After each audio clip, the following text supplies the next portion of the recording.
In an average game, you only have the ball in your hands about 10% of the game.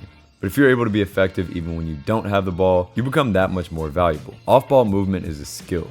It definitely starts with wanting and willing to be active, but there's a lot of strategy and feel that goes into it. And if you develop this, it can literally change your career. And to be honest, you'd be surprised at how often defenders completely lose you and will literally give you easy points or assists because of it. So we'll go over a bunch of different ways you can move off the ball, and then some general principles to help you get easier buckets. Let's get it.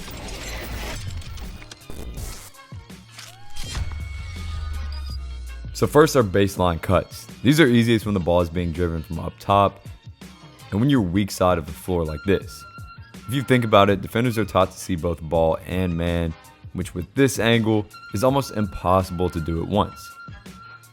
And most defenders will just naturally prioritize the ball, which is definitely the wrong thing to do, but it's human nature, which means this is often open. So when you see a defender a bit too high,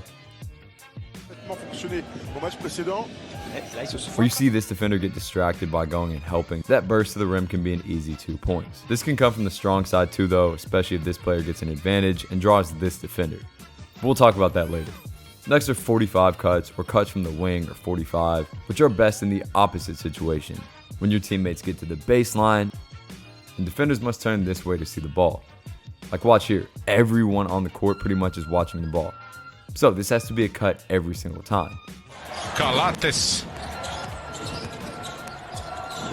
You can go in front or behind them here. Obviously it may be best to go in their blind spot, but oftentimes face cutting them here is just fine since you'll have the momentum and a lot more speed than them. This also works really well when the ball hits the post and causes a ton of attention down there. And also when your teammate drives downhill to the middle, kind of towards you, and this defender has to turn and step a bit. Now keep in mind that you don't want both of these cutters going, because this defender can then guard both. And these guys play this very well because the defender covers up this space, so the 45 is the optimal one to go. Baseline one doesn't force it. Another great cue to cut is a dribble at. So here, if you have a teammate dribbling across the court towards you, generally they'll create some gravity and open up space for you to backdoor cut into. Like this play here probably should have been a more assertive backdoor, but it works anyways because he leads his teammate and still gets a bucket off of it.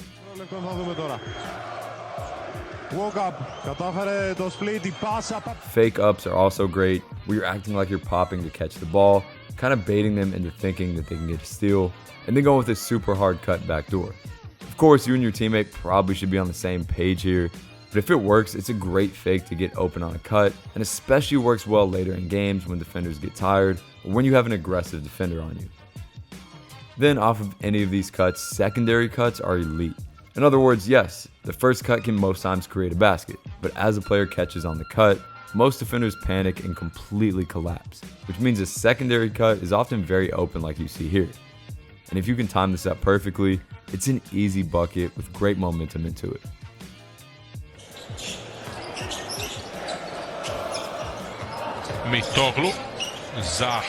Similarly is playing from the post, where as soon as the ball gets into a decent post position, the same effect happens. And even if it's not right away, it puts the defense in a position where they have to see ball and any actions that are going on further up as well. So many times their heads are turned and they can't even see the ball getting passed, making it a lot easier to actually get you the ball.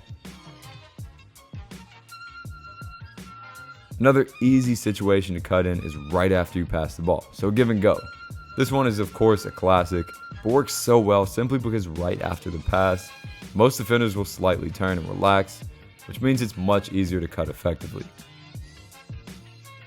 Similar to this, relocating off the pass is something we see guys like Steph do all the time, and it's one of the most underrated ways to get wide open shots.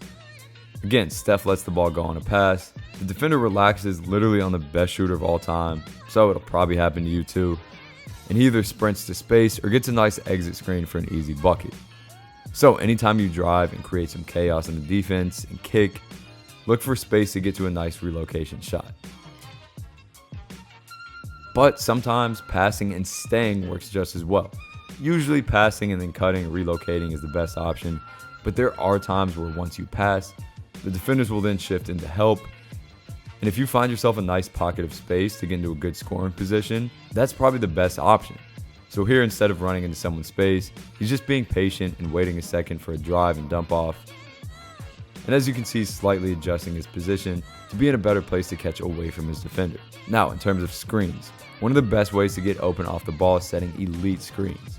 Well, not just setting them, but also knowing how to move off of them accordingly. For example, one of my favorites is setting an up or a flare screen, getting them to switch, and then with that inside position, just sealing them off until your teammate can get you the ball. This is easily one of the best ways to beat switches, and although it takes some physicality sometimes, it just comes from setting an amazing screen and then timing up the flash or the cut to the basket.